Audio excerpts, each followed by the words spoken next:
আসসালামু আলাইকুম সবাইকে। আজকে আপনাদের সঙ্গে আলোচনা করব সুইডেনের স্টুডেন্ট ভিসা নিয়ে।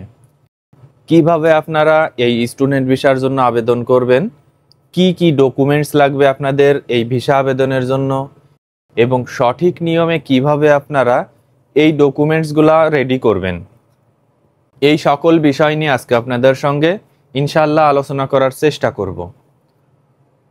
তো আজকের ভিডিওটি আপনারা যদি শেষ পর্যন্ত দেখেন তাহলে আপনাদের জন্য সুইডেনের স্টুডেন্ট ভিসা আবেদন খুবই সহজ হয়ে যাবে।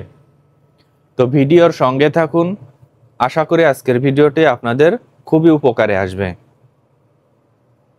মূল আলোচনা শুরু করি। মূল আলোচনার প্রথমেই কথা বলবো যে কি কি ডকুমেন্টস নিয়ে আপনারা এই স্টুডেন্ট ভিসার জন্য আবেদন করবেন এবং কিভাবে সঠিক নিয়মে এই ডকুমেন্টসগুলো রেডি করবেন। ডকুমেন্টসের প্রথমেই কথা বলবো আপনার বর্তমান পাসপোর্টের বিষয়ে। আপনার পাসপোর্টের মেয়াদ মিনিমাম 6 মাস থাকা লাগবে এবং আপনার বর্তমান পাসপোর্টের সঙ্গে সঙ্গে পুরাতন কোনো পাসপোর্ট যদি থেকে থাকে তাহলে অবশ্যই উভয় পাসপোর্টই কিন্তু ভিসা আবেদনের সময় প্রয়োজন হবে।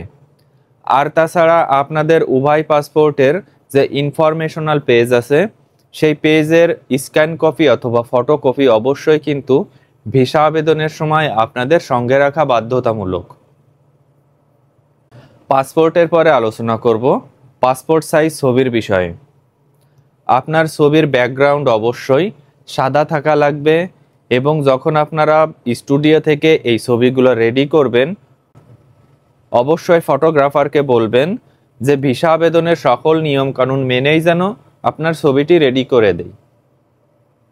3 নম্বরে যে ডকুমেন্টসটি নিয়ে কথা বলবো এই ডকুমেন্টসটি কিন্তু ইউরোপের যে কোনো দেশের ভিসা আবেদনের জন্য খুবই গুরুত্বপূর্ণ।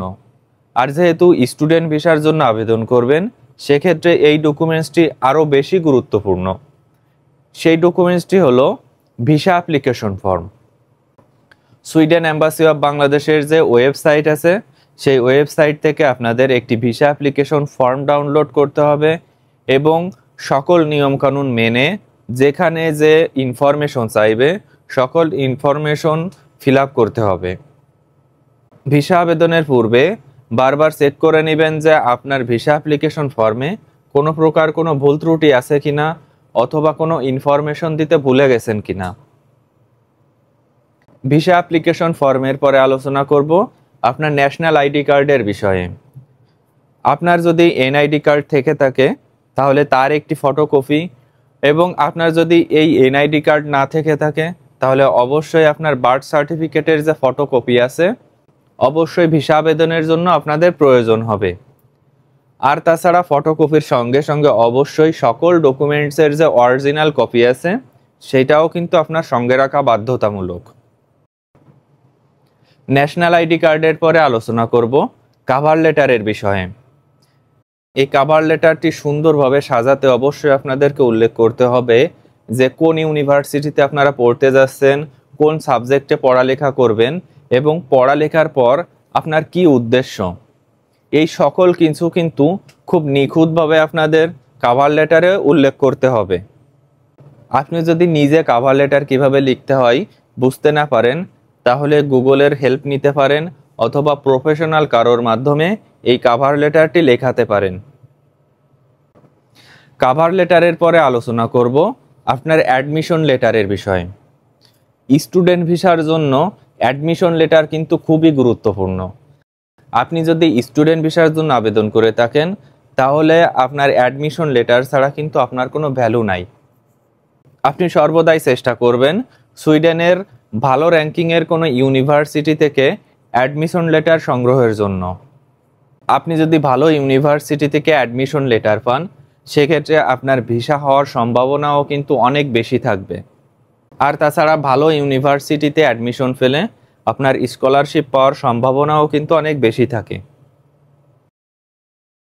অ্যাডমিশন লেটারের পরে আছে আপনার একাডেমিক ডকুমেন্টস। আপনি যদি ব্যাচেলার্স ডিগ্রির জন্য আবেদন করে থাকেন তাহলে অবশ্যই আপনার এসএসসি প্লাস এইচএসসির সকল ডকুমেন্টসের ফটোকপি এবং তার অরিজিনাল কপি উভয় ডকুমেন্টসই কিন্তু আপনার ভিসা আবেদনের সময় প্রয়োজন হবে।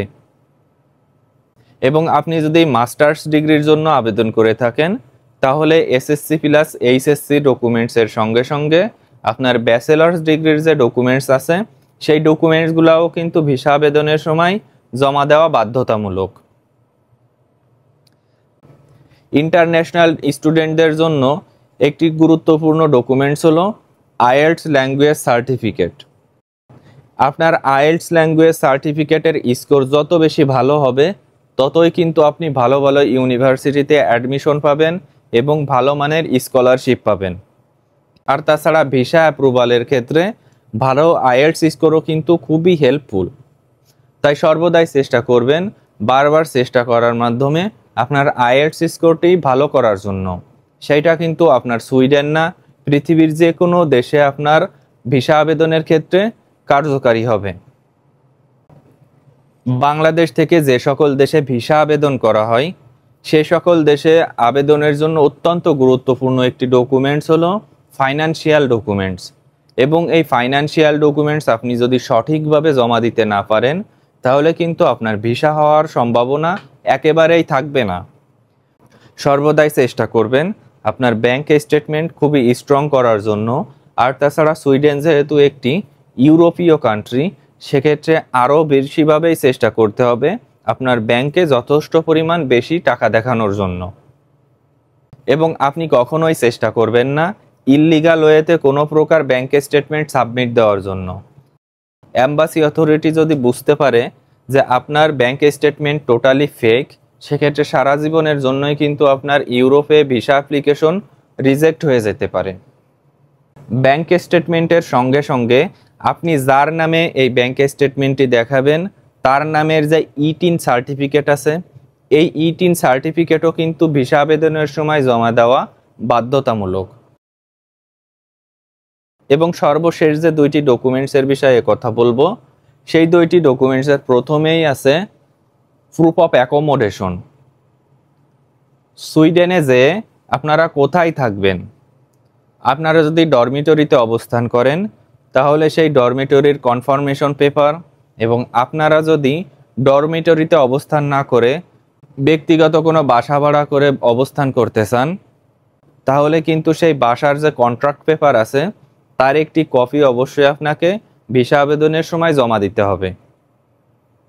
এবং এই প্রুফ অফ অ্যাকোমোডেশনের সঙ্গে সঙ্গে আপনাদের প্রয়োজন হবে ফ্লাইট রিজার্ভেশন পেপার। সুইডেনে যাওয়ার আনুমানিক একটি ডেটে আপনাদেরকে অবশ্যই ফ্লাইট টিকিট কাটতে হবে এবং সেই ফ্লাইট টিকিটের একটি কনফার্মেশন পেপার ভিসা আবেদনের সময় এম্বাসিতে জমা দিতে হবে। এই যে সকল ডকুমেন্টসের কথা বললাম প্রত্যেকটা ডকুমেন্টসে কিন্তু আপনার ভিসা আবেদনের জন্য বাধ্যতামূলক।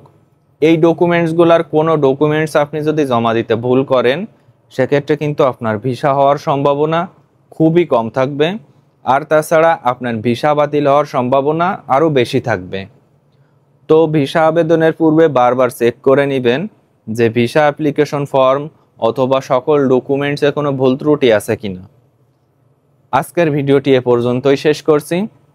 আমার ভিডিও যদি ভালো লেগে থাকে তাহলে পরবর্তী ভিডিওর জন্য আমার চ্যানেলটি আপনারা সাবস্ক্রাইব করে রাখতে পারেন। ধন্যবাদ সবাইকে। আল্লাহ হাফেজ।